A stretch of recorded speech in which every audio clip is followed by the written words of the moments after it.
আমার মায়ের ফাটিয়া কোথায়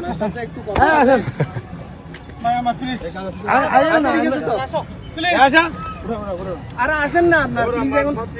আসেন ভাই আসেন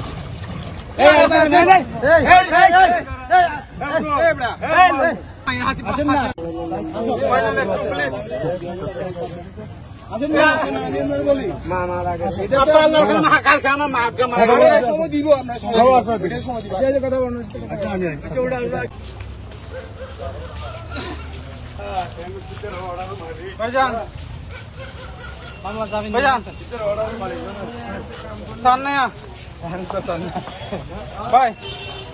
পূজার কসম কালকে আমার মায়ের ফাটিয়া দিই আল্লাহর কসম বুঝছেন দুটা কিনা চাই আর যে মত আর দুটা কিনা চাই ফাটিয়া গেলে জি কালকে ফাটিয়া আমার মায়ের ডুবেন আল্লাহর কসম কালকে ফাটিয়া